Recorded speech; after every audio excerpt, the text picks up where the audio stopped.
नमस्ते, मैं हूँ Suman Bansal, tarot card reader, angel card reader.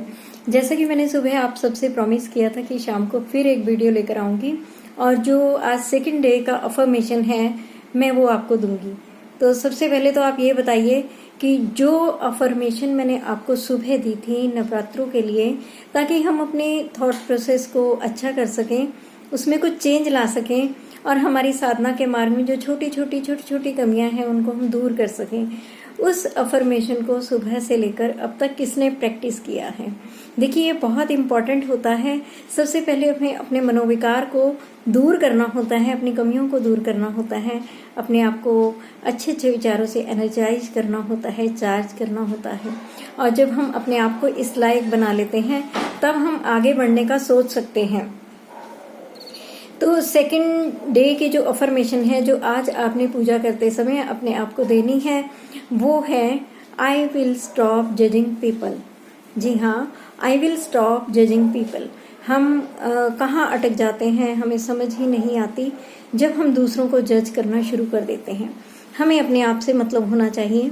हम भक्ति मार्ग पर हैं, हम साधना के मार्ग पर हैं, हम माँ भगवती की कृपा पाना चाहते हैं, या आप जरूरी नहीं है कि माँ भगवती की ही कृपा पाना चाहते हैं, हम किसी भी देवी देव की आराधना करें, तो सबसे पहले जो इसका थंब रूल है वो यही है, I will stop judging people. लोगों को जज करना बंद कीजिए। और जिस दिन हम अपने काम से काम रखेंगे, अपनी साधना पर पूरी तरह से केंद्रित होंगे, तो हम आगे बढ़ पाएंगे। अभी जिन लोगों को दूसरों के जीवन में ताक झांक करने की आदत है, दूसरों के अंदर कमियां निकालने की आदत है, दूसरों को लेट डाउन करने की आदत है, तो जिस वक्त वो लोग पूजा कर रहे होते हैं तो वो दिन भर जिन विचारों में मगन रहते हैं वही सब उनके दिमाग में पूजा के समय घूमता है। अब क्या है कि कुछ लोग बोलते हैं कि माता जी हमें ध्यान नहीं लगता है, हम पूजा तो करते हैं, हमारा मन नहीं लगता है, तो इसका कोई उपाय बताइए। देखिए, पूजा में मन ना लगने का एक सीधा सीधा कारण यही है कि आप लोगों के जीवन में, निजी जीवन में ताक झांक करना बंद कीजिए। जब तक हम इस आदत को नहीं छोड़ेंगे हम आगे नहीं बढ़ पाएंगे। इसके संदर्भ में मुझे एक रियल घटना याद आती है। हालांकि हम किसी और इसी विषय पर और आगे जाना चाहते थे, लेकिन यह है कि इंसान घटनाओं के माध्यम से, कथाओं के माध्यम से बेहतर समझ पाता है और बात को समझाना भी आसान होता है। तो ये एक रियल घटना है कि यमुनानगर साइड में ये बात कल्याण में भी छपी थी, और जिन लोगों ने देखा होगा, सुना होगा, जिन्होंने इस बात को सच में अनुभव भी किया होगा, क्योंकि घटना ज्यादा पुरानी नहीं है, लगभग 40 इयर्स बैक तो तब की है ये घटना। और दो ऐसा सुना जाता है कि कल्याण में भी ये और बहुत सारे धार्मिक मैगजीन में छपी थी, और उन दोनों यह घटना बहुत चर्चा का विषय हुई थी कि दो लेडीज थी और आमने सामने रहती थी, और दोनों की एक जैसी उम्र थी, और समय आने पर उनके जीवन में कुछ समय ऐसा आया, मतलब कुछ काल चक्र ऐसा घूमा कि दोनों के ही जीवन में एक जैसी ही घटना घटी, और वह था उनके पति की मृत्यु हो जाना। दोनों विधवा हो गई, दोनों सामने रहती थी। अब एक जो महिला थी उसने क्या किया कि उसने वैश्यावृत्ति को अपना लिया, और दूसरी जो महिला थी उसको लोक लाज का डर था, तो वह अपनी भगवान की भक्ति में लीन हो गई। तो जब वह भगवान की भक्ति में लीन रहने लगी तो धीरे धीरे उसका ध्यान सामने वाली महिला पर गया कि मैं तो भक्ति करती हूँ, ये क्या करती है, इसके घर में कैसे कैसे लोग आते हैं। और जब उसको समझ में आने लगा तो वह प्रतिदिन उसकी तरफ नजर रखती थी कि अब कौन आया, अब कौन गया, किसने क्या किया, कौन क्या लेकर आया। और वह जो दूसरी महिला थी वह खूब ऐश प्रस्ती से रह रही थी, खूब अच्छे तरीके से रह रही थी, और अपने जीवन को, अपनी लाइफ को अपने तरीके से वह व्यतीत कर रही थी। अब देखिए, एक भक्त को इन चीजों से कोई मतलब नहीं होना चाहिए। हम जब ऐसा देखते हैं तो हमें देखने का अभ्यास हो जाता है, और जब हमें देखने का अभ्यास हो जाता है तो हम उन्हीं गलत बातों पर प्रैक्टिस भी करते हैं, और वो प्रैक्टिस बन जाती है, ना चाहते हुए भी बन जाती है। तो ऐसे में ही कभी कभी भक्त के मन में आना यह भी स्वाभाविक है कि मैं कितना कठिनता का समय व्यतीत कर रहा हूँ, मेरे पास तो कुछ खाने पीने को भी नहीं है, और इसको देखो, इसकी ऐश है। देखिए, जहां आपको किसी गलत काम में ऐश नजर आती है वहीं चिंतन बिगड़ जाता है कि इसकी तो ऐश है, इसको पूछने वाले बहुत हैं और इसको किसी चीज की कमी नहीं है, मुझे क्या पड़ी थी, अगर मैं भी ऐसा कर लेता तो शायद मेरा जीवन कुछ और होता। तो समय आया। ऐसा करते हुए उस महिला को बहुत वर्ष बीत गए, बहुत वर्ष बीत गए। समय आया और वह जो कुकर्म करने वाली महिला थी उसकी मृत्यु हो जाती है और लोग चार को, जो सामने वाली महिला होती है, वह उसके घर अफसोस करने के लिए जाती है। तो अफसोस करते करते, जैसे कि आप जानते हैं कि पुराने गांव में और ये जो ग्रामीण क्षेत्र हैं यहाँ पर आज भी जाते हैं तो बॉडी को भी कुछ लोग छू देते हैं और छू कर कुछ तरह तरह के वो बोलते हैं कि तुम कहाँ चले गए, वापिस आ जाओ वगैरह। तो उस तरह से उसने भी रोते रोते उसकी बॉडी को छू कर कहा कि तू कहाँ चली गई, मेरा पड़ोस सुना कर गई, और ऐसे कुछ उसने फॉर्मेलिटी के लिए वर्ड्स बोले।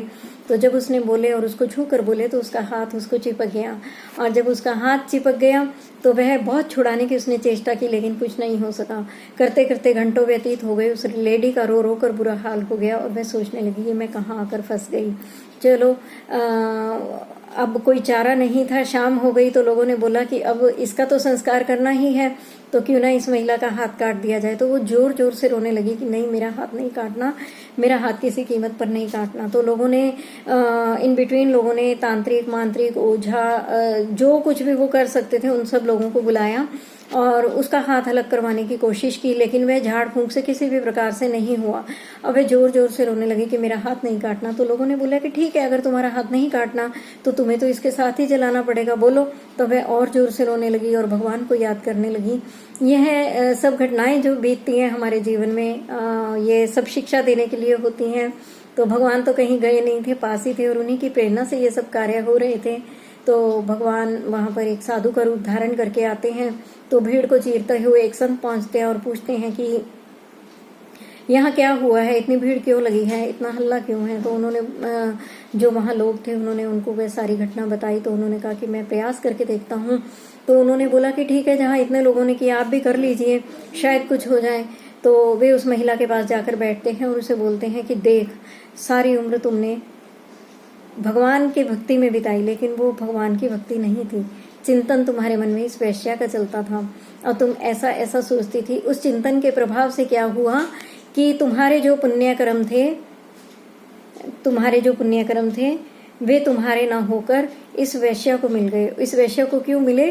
क्योंकि सामने वाली वैश्या जो थी वह यह सोचा करती थी कि मैं किस कुकर्म में पड़ी हूँ। वह अपना तो कार्य करके निवृत्त हो जाती थी और सब भूल जाती थी, लेकिन वह अक्सर उस महिला को, सामने वाली को देखकर सोचती थी कि यह कितनी सौभाग्यशाली महिला है जो ईश्वर के जीवन में, ईश्वर के मार्ग पर है और अपने जीवन में ईश्वर का नाम सुमिरन कर रही है, कितने अच्छे कार्य कर रही है, धर्म पुण्य कार्य इत्यादि करती है, दान करती है। मैं तो ये सब नहीं कर पाती हूँ, भगवान जाने मेरा क्या होगा। तो उसके चिंतन में, उसके चिंतन में हर वक्त उस महिला के प्रति सम्मान था और श्रद्धा थी, और कहीं ना कहीं अपने उस कर्म के लिए उसके मन में पछतावा था। तो वह अपना प्रायश्चित प्रतिदिन कर लेती थी और उस महिला के नाम पर ईश्वर को भी याद किया करती थी। उसके मन में कोई द्वेष नहीं था, कोई भावना नहीं थी। जबकि जो पूजा करती थी महिला, उसके मन में उसके लिए नफरत भी थी, द्वेष भी था, और वह हर वक्त ईश्वर का चिंतन, केवल दिखावे के लिए पूजा करती थी और ईश्वर के चिंतन के बजाय उस महिला के कुकर्मों का चिंतन करती थी। तो उन्होंने, संत ने बोला कि मैं तेरा हाथ छुड़वा दूंगा और हाथ में जल लेकर संकल्प करना होगा कि जितना जीवन भर का तुमने पुण्य किया है वह सब इस महिला को मिल जाए तो तेरा हाथ छूटेगा।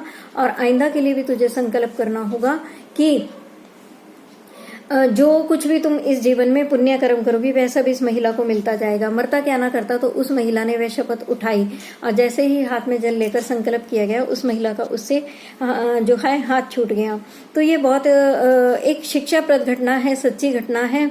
और ये कथाएं, ये घटनाएं हमें बहुत कुछ सिखाने पर मजबूर करती है। कथा का सार था कि माइंड योर ओन बिजनेस। आप दूसरों की तरफ मत देखिए, किसके पास कितना धन है, किसका रहन सहन कैसा है, किसका चरित्र कैसा है और किसके पास कितना पैसा है, गाड़ी है। हर वक्त दूसरों को देखकर हाय हाय हाय हाय करना, और तो आपका मन कैसे भक्ति में लगेगा। तो स्टॉप जजिंग पीपल। ये आपका काम नहीं है। लोग अच्छे हैं या बुरे हैं, यह सब ईश्वर का खेल है, उनकी मर्जी से हैं। वो अच्छे हैं तो ईश्वर ऐसा चाहते हैं, वो बुरे हैं तो ईश्वर ऐसा चाहते हैं, किसी के पास ज्यादा है तो ईश्वर ने उनको उनके पुण्य कर्मों के स्वरूप दिया है, किसी के पास नहीं है तो वो उनके कर्म है। आप सब तरफ से ध्यान हटाकर केवल और केवल माँ भगवती का चिंतन कीजिए, ईश्वर का चिंतन कीजिए। तो मैं आशा करती हूँ कि मैंने एक छोटा सा जो प्रयास किया है आपको ये समझाने का, आपको बेहतर तरीके से समझ में आ गई होगी। तो आज के दिन से हम यह प्रण करते हैं कि हम दूसरों की तरफ ध्यान नहीं देंगे, अपने मार्ग पर एकाग्रचित्त होकर आगे बढ़ते चले जाएंगे।